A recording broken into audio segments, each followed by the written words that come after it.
Bayangkan Anda sedang berjalan di trotoar, lalu melihat seseorang berlari tergesa-gesa dengan wajah pucat. Secara otomatis, otak Anda akan berpikir, apa yang terjadi? Apakah dia sedang dikejar sesuatu? Atau dia tertinggal bus? Detik itu juga, otak Anda sedang melakukan sebuah proses yang luar biasa, rumit, yang kita sebut sebagai penalaran. Tapi tahukah Anda bahwa cara kita menarik kesimpulan bisa menentukan apakah kita sedang menuju kebenaran atau justru terjebak dalam rasa prasangka? Halo, perkenalkan saya William Andre Vigong Watunga, NIM 23610023. Dan selama beberapa menit ke depan, kita akan membedah mesin di balik pikiran manusia melalui 3 mekanisme, yaitu deduktif, induktif, dan abduktif. Kita akan belajar bagaimana tokoh seperti Francis Bacon mengubah cara dunia bekerja melalui kekuatan untuk berpikir kritis. Mari kita mulai dengan penalaran deduktif. Coba bayangkan sebuah piramida itu terbalik. Kita mulai dari bagian atas yang luas, yaitu sebuah teori umum atau hukum alam. Kemudian kita turun ke satu titik spesifik di bawahnya. Dalam deduksi, kita mengandalkan validitas logis. Jika aturan umumnya benar dan kasus yang kita teliti termasuk dalam aturan tersebut, maka kesimpulannya mutlak benar.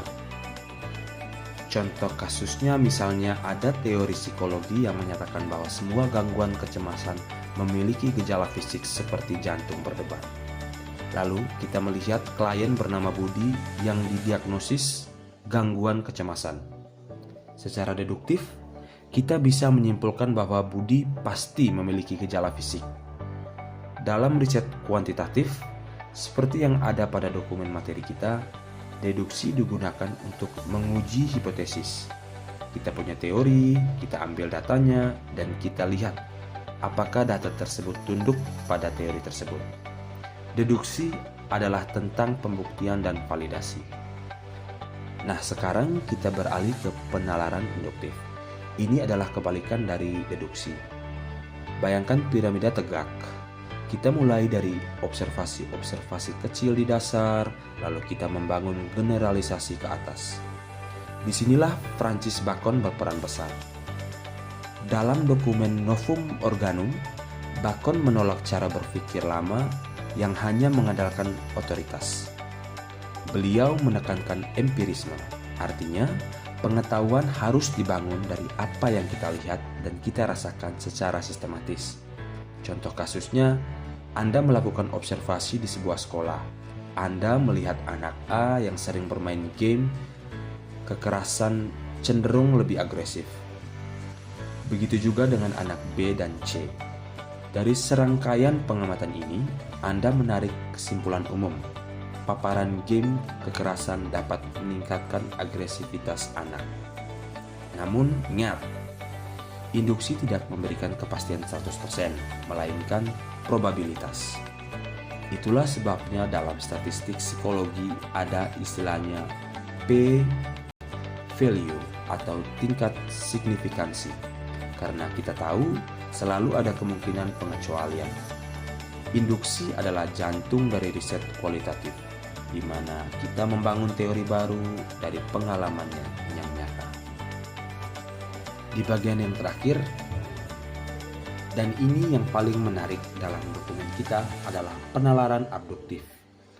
Abduksi sering disebut sebagai interference to the best explanation atau simpulan menuju penjelasan yang terbaik.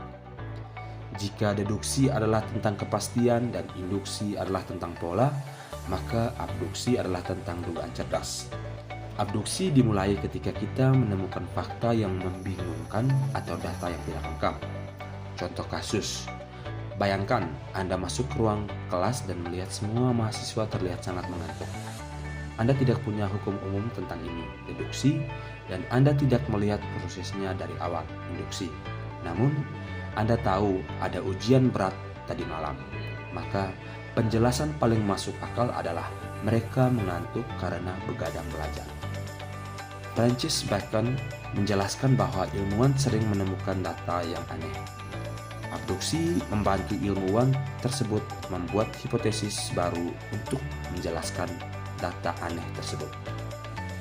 Dalam praktik klinis, abduksi sangat vital untuk diagnosis karena kondisi manusia sangat kompleks dan seringkali data yang kita miliki tidak lengkap. Sebagai penutup, seorang mahasiswa psikologi yang kritis tidak hanya menggunakan satu cara berpikir. Kita menggunakan ketiganya secara sirkular. Kita mulai dengan abduksi untuk membentuk hipotesis yang kreatif. Kita gunakan deduksi untuk merancang eksperimen berdasarkan teori tersebut. Dan terakhir, kita gunakan induksi untuk mengumpulkan data dan melihat apakah pola tersebut berlaku secara luas. Sesuai pesan Francis Bacon, janganlah kita menjadi seperti semut yang hanya mengumpulkan data tanpa diolah, atau seperti laba-laba yang hanya memintal jaring dari dirinya sendiri. Jadilah seperti lebah, mengumpulkan bahan dari luar, lalu mengolahnya dengan kekuatan pemikiran kita untuk menjadi sesuatu yang bermanfaat. Demikian presentasi saya mengenai mekanisme penalaran.